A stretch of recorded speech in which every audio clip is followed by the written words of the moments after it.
Operation Sindoor అని ఎందుకు పేరు పెట్టారంటే ఇట్ ఈజ్ ఆబ్వియస్. యాక్చువల్గా ఎక్కువ మంది టోటల్ మగవాళ్ళే చనిపోయారు. స్త్రీల సింధూరాన్ని వాళ్ళు చెడిపేశారు కాబట్టి దానికి ప్రతీకారంగా ఆపరేషన్ సింధూర్ అని పేరు పెట్టారు అన్నమాట. సో ఏ స్త్రీలైతే తమ సింధూరాన్ని చెడిపేశారో ఆ స్త్రీలతో కూడా మాట్లాడిన తర్వాత మీడియా వాళ్ళు కూడా మేము ఇప్పుడు నాకు కొంత పీస్ఫుల్గా ఉన్నాము ఇది జరిగిన తర్వాత అని కూడా ఫీల్ అయ్యారు. సో ఒక రకమైన ఆప్ట్ టైటిల్ అనేది ఎక్కువ మంది అభిప్రాయం. కాకపోతే దీని మీద కూడా విమర్శలు ఉన్నాయి, అది పక్కన పెడదాం. మొత్తానికైతే ఇది ఒక ఊహించనిది అంటే రెండు ఉన్నాయి దీంట్లో. అంటే ఒకటేమో ఆల్రెడీ దాడులు చేస్తారనేది అందరూ కూడా ఊహించాం, కానీ టైమింగ్ ఎప్పుడనేది తెలియదు. రెండవది ఎలాంటి దాడులు చేస్తారనేది ఇప్పటివరకు ఊహాగానాలు మాత్రమే ఉన్నాయి. అయితే ఇప్పుడు ఎప్పుడూ లేని ఫస్ట్ నాన్ వార్ అటాక్స్ అంటారు దీన్ని. ఈ నాన్ వార్ అటాక్స్ అనేది ఫస్ట్ టైం ఈ స్థాయిలో చేయడం ఇండియా. ఈ స్థాయిలో ఎప్పుడూ చేయలేదు. అంటే ఒకేసారి 9 ప్రాంతాల్లో అటాక్ చేయడం ఒకటైతే, రెండోది పాకిస్తాన్ భూభాగంలో మామూలుగా అయితే పాక్ ఆక్యుపైడ్ కాశ్మీర్ అంటారు, పీఓకే. ఈ పీఓకేలో దాడులు జరగడం అనేది రెగ్యులర్గా కామన్. కానీ పాకిస్తాన్ భూభాగంలో అది కూడా చాలా కీలకమైన ఇంటర్నేషనల్ సరిహద్దుకి 100 కిలోమీటర్లు 150 కిలోమీటర్ల దూరంలో ఉండే పట్టణాల ఏరియాలలో కూడా పోయి దాడులు చేశారు. ఒక జర్నలిస్ట్ అంటున్నాడు ఇస్లామాబాద్లో వాళ్ళ ఇల్లు కూడా కంపించిందని చెప్తున్నారు, లాహోర్లో కూడా ఇండ్లు కంపించాను. అంటే అంత ఎఫెక్టివ్, అంత లోపలికి కూడా వెళ్ళగలిగింది ఇండియన్ ఆర్మీ. ఫస్ట్ టైం ఇది చెప్పాలి. సో ఇండియన్ ఆర్మీ 1:44 పాకిస్తాన్లో మల్టిపుల్ ప్రాంతాల మీద అటాక్స్ చేసింది. ఈ అటాక్స్ అనేవి ట్రై సర్వీస్ అటాక్స్ అంటారు వీటిని. ట్రై సర్వీస్ అంటే air force, navy and army 3 coordinated attacks. ఈ ఎయిర్ ఫోర్స్ పాల్గొనింది వచ్చి 3 రాఫెల్ యుద్ధ విమానాలు, తర్వాత 1 Su-30 అండ్ 1 MiG-29, మొత్తం 5 విమానాలు. అవి కాకుండా స్కాల్ప్ క్రూయిజ్ మిసైల్స్ అంటారు. స్కాల్ప్ క్రూయిజ్ మిసైల్స్ అనేది ఈ మధ్యకాలంలో మనకి చేరింది. ఇది ఉక్రెయిన్ వార్లో కూడా వాడుతున్నారు. ఇది 200 కిలోమీటర్ల దూరంలో కూడా అక్యురేట్గా వెళ్ళి కొట్టగలిగిన శక్తి ఈ స్కాల్ప్ మిసైల్స్కి ఉంటుంది. వాటిని కూడా వాడారు. అట్లాగే హ్యామర్ బాంబ్స్ కూడా వాడారు.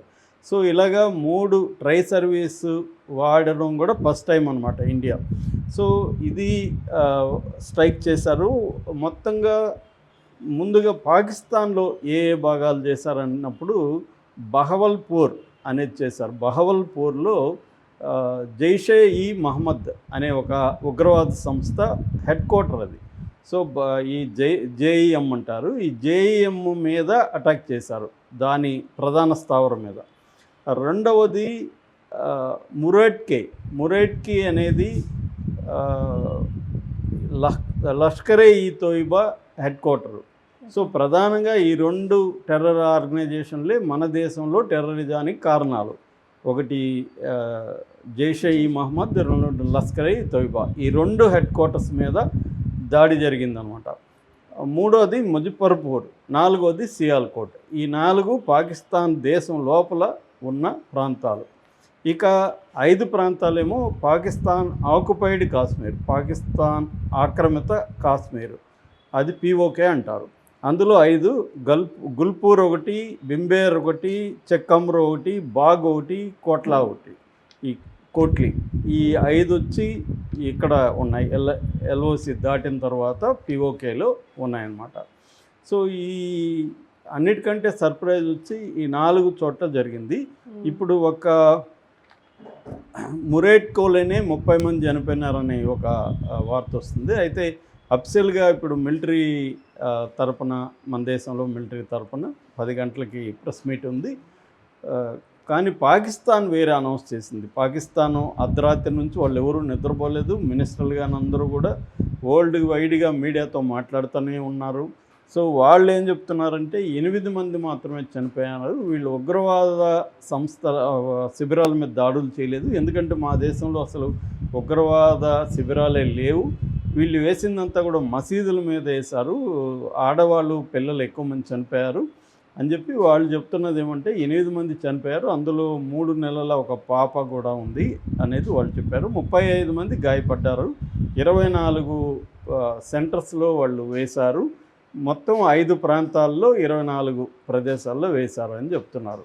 అంటే ఒక్కొక్క ప్రాంతంలో కొన్ని 3-4 చోట్ల వేస్తే అన్నీ కలిపి 24 వచ్చాయి. మొత్తం 5 ప్రాంతాల్లో మాత్రమే అనేది వాళ్ళు చెప్తున్న సంఖ్య. వాళ్ళు 9 అనేది ఒప్పుకోవట్లేదు వాళ్ళు.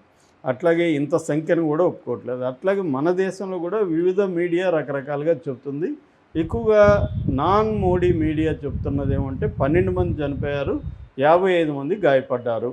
ఇది సివిలియన్సా టెర్రరిస్టులు అనేది కనిపించలేదు.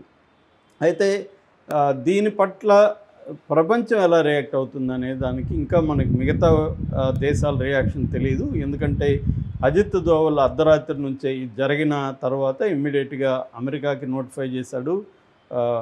అక్కడ దాని సెక్యూరిటీ అడ్వైజర్కి ప్లస్ మార్కో రూబియో అంటే సెక్రటరీ ఆఫ్ స్టేట్ అంటారు, మామూలుగా ఫారిన్ అఫైర్స్ మినిస్టర్ని వాళ్ళు అలా పిలుస్తారు.